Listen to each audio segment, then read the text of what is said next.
ઓમ નમઃ શિવાય. શિવ મહાપુરાણોમાં સંહિતા અધ્યાય 48 સરસ્વતીનું પ્રગટ થવું. રાજાએ કહ્યું, હે સ્વામી, ચંડ મુંડ મરી જતા શુંભ નિશુંભ શું કર્યું? હવે આપ કૃપા કરીને પાપ વિનાશીની મહાન માયાનું ચરિત્ર સંભળાવો. ઋષિ બોલ્યા, આમ ચંડ મુંડ દૈત્યોના મરણને સાંભળીને કાલકેય, મૌર્ય, દૌહદ વગેરે મોટા મોટા દૈત્યોનો યુદ્ધનો માટે મોકલ્યા.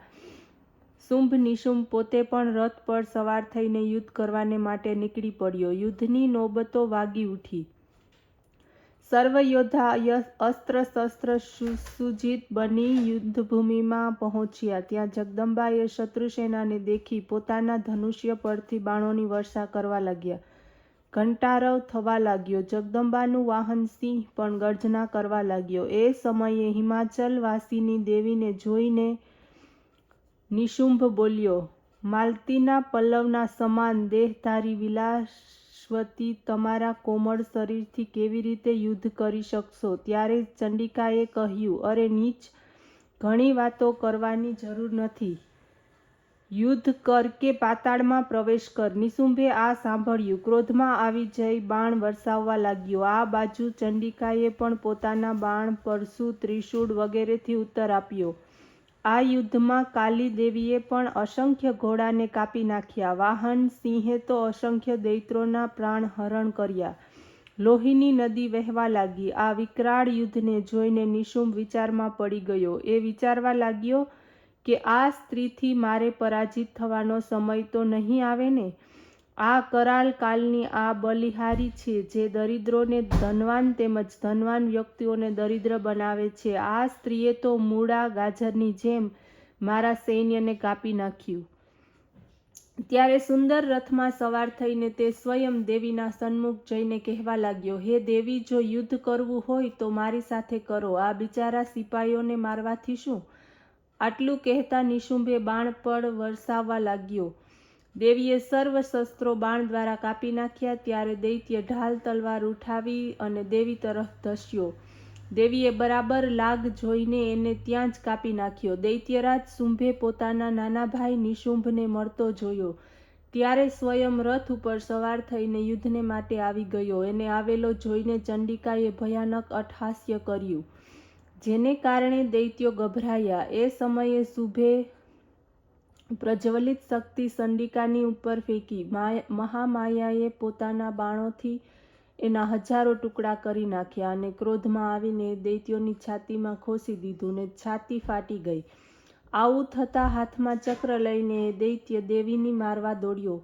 ચંડિકાએ ત્રિશૂળથી તે ચક્ર કાપી નાખીને એનું મસ્તક પણ કાપી નાખ્યું. આ રીતે મૃત્યુ પ્રાપ્ત કરીને દૈત્યએ પરમ ગતિ પ્રાપ્ત કરી.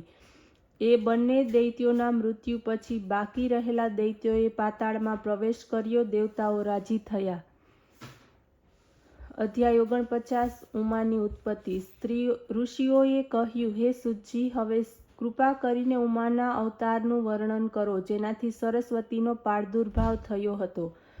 સૂતજી બોલ્યા કે હે ઋષિગણ, સાંભળો. એક સમયે દેવતા તેમજ દૈત્યોનું યુદ્ધ થયું. ત્યારે એ જ માતેશ્વરીના પ્રતાપે તેઓ વિજય થયા.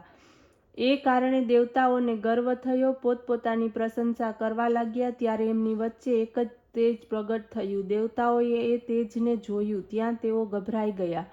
ઇન્દ્રની પાસે જઈને દેવતાઓ કહેવા લાગ્યા, તે શું છે? ત્યારે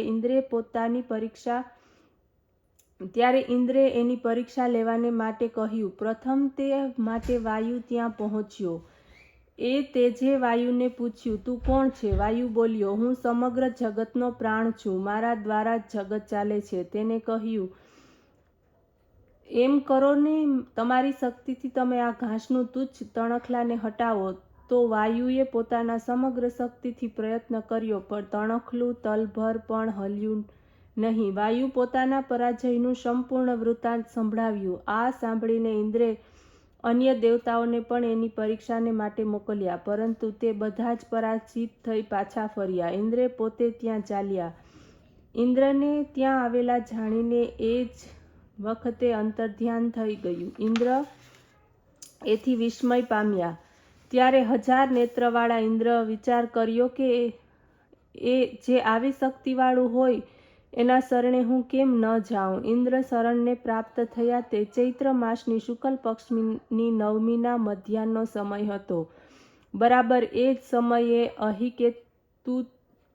અહિતુકી કૃપા કરનારી, સર્વનું અભિમાન તોડનારી દેવી પ્રગટ થયા. ઇન્દ્રને તે કહેવા લાગ્યા, હે સુરરાજ ઇન્દ્ર, બ્રહ્મા, વિષ્ણુ, શિવ વગેરે પણ મારી આગળ અભિમાન કરતા નથી, તો પછી અન્ય દેવતાઓનું શું સામર્થ્ય?